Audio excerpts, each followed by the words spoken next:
Good evening friends. आज हम पढ़ेंगे न्यूक्लियस के बारे में। न्यूक्लियस सेल का एक इम्पॉर्टेंट कंपोनेंट है और बेसिकली ये सेल है, अगर तो सेल के ये सेंटर में या फिर थोड़ी सी पेरीफेरल साइड में प्रेजेंट होता है। और जो न्यूक्लियस होता है लार्जेस्ट सेल स्ट्रक्चर होता है। पूरे जो सेल में जो लार्जेस्ट सेल स्ट्रक्चर होता है वो क्या होता है, न्यूक्लियस होता है। न्यूक्लियस को हम क्या कहते हैं, headquarter of the cell कहते हैं। हेड क्वार्टर क्यों कहते हैं, क्योंकि इसके अंदर जो भी जेनेटिक एक्टिविटीज़ होती हैं उसको ये डायरेक्ट करता है और कंट्रोल भी करता है। तो ठीक है, इसलिए हम इसको क्या कहते हैं, headquarter of the cell.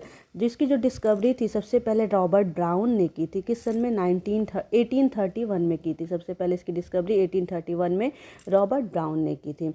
Nucleus करता क्या है, डायरेक्ट करता है and control all the activity. Direct and control all the cellular activity, इसीलिए हम इसको क्या कहते हैं, हेड क्वार्टर कहते हैं, headquarter of the cell कहते हैं।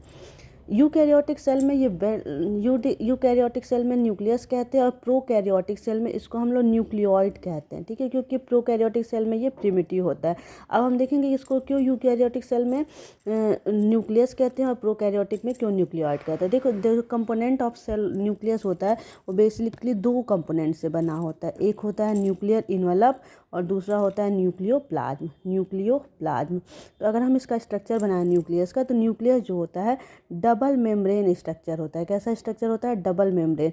ये इसकी आउटर लेयर है, ठीक है, और ये इसकी इनर लेयर। ये डबल मेम्ब्रेन स्ट्रक्चर होता है। ये न्यूक्लियस का स्ट्रक्चर मैं ड्रॉ कर रही हूँ, आप देख सकते हैं। ये डबल मेम्ब्रेन स्ट्रक्चर होता है, ठीक है। इसको हम लोग बोलते हैं outer membrane, outer nuclear membrane, और अंदर वाले को क्या बोलेंगे, इनर न्यूक्लियर मेम्ब्रेन बोलेंगे, ठीक है, या इनवलप बोलेंगे।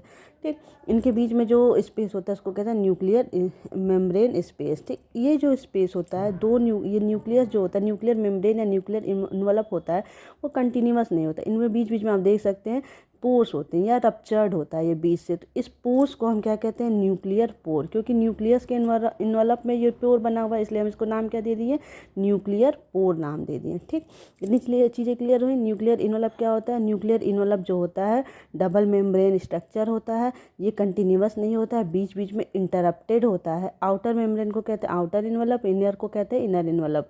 और ये जो रप्चर्ड स्ट्रक्चर होता है, यानी न्यूक्लियस जो बीच में रप्चर्ड होता है, तो वहाँ पे एक पोर जैसा स्ट्रक्चर बन जाता है, जिसको हम कहते हैं न्यूक्लियर पोर। ये न्यूक्लियर मेम्ब्रेन का क्या काम है, न्यूक्लियर मेम्ब्रेन जो होता है साइटोप्लाज्म और न्यूक्लियोप्लाज्म। देखो, न्यूक्लियर मेम्ब्रेन के अंदर एक स्ट्रक्चर होता है जिसको हम बोलते हैं न्यूक्लियोलस कहते हैं। इसको क्या कहते हैं, न्यूक्लियोलस। ठीक, क्या कहते हैं, ये न्यूक्लियोलस।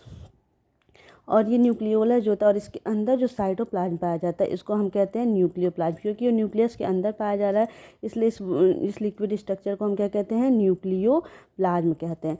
तो ये सेल है, अगर सेल में अगर ये न्यूक्लियस है, सेल के अंदर न्यूक्लियस है, तो सेल में यहाँ पे क्या होगा, ये क्या होगी, हमारी सेल मेम्ब्रेन हो गया, और इसके अंदर जो साइटोप्लाज्म है, और जो न्यूक्लियस के अंदर न्यूक्लियोप्लाज्म है।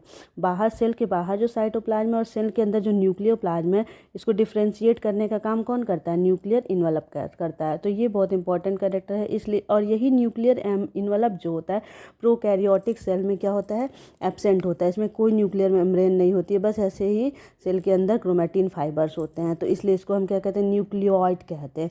और इसको क्या कहते हैं, न्यूक्लियस कहते हैं, क्योंकि इसमें well defined nuclear membrane present है, जो सेपरेट करती है साइटोप्लाज्म को न्यूक्लियोप्लाज्म से। और ये जो पोर्स होते हैं वो एंट्री और एग्जिट में हेल्प करते हैं।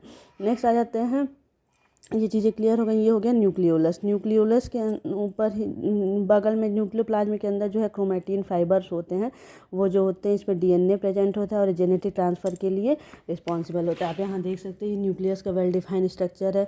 ये क्या है, न्यूक्लियर मेम्ब्रेन है, न्यूक्लियर इनवलप है। ठीक है, न्यूक्लियर इनवलप से ही जो होता है इंडोप्लाज्मिक रेटिकुलम, एक सेल ऑर्गेनल होता है जिसको हम इंडोप्लाज्मिक रेटिकुलम कहते हैं, वो इससे जुड़ा होता है। और इस इंडोप्लाज्मिक रेटिकुलम पे राइबोसोम्स होते हैं। ये राइबोसोम्स रिस्पॉन्सिबल होते हैं किस लिए, प्रोटीन के सिंथेसिस के लिए।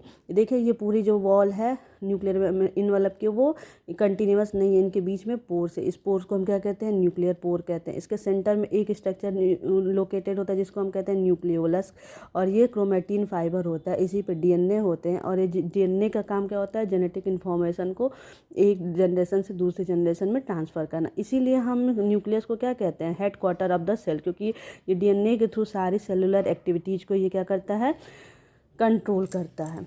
तो इतनी चीज़ें समझ में आई। तो eukaryotic cell well defined nucleus present in eukaryotic cell का न्यूक्लियस, इसमें वेल डिफाइंड न्यूक्लियस जो होता है वो प्रेजेंट होता है, जबकि prokaryotic cell primitive nucleus present होता है, जिसको कि हम लोग न्यूक्लियोइड कहते हैं।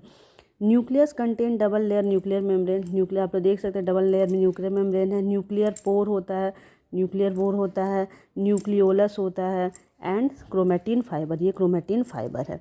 क्रोमेटिन कंटेन डीएनए, क्रोमेटिन क्या कंटेन करता है, अभी बताया मैंने आपको, डीएनए कंटेन करता है जो store and transmit heredity information.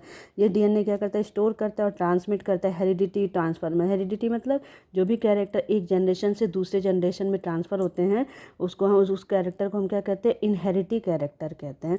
And क्या करता है, प्रोटीन को स्टोर करता है। Thank you. ये हो गया आपका न्यूक्लियस का पूरा स्ट्रक्चर।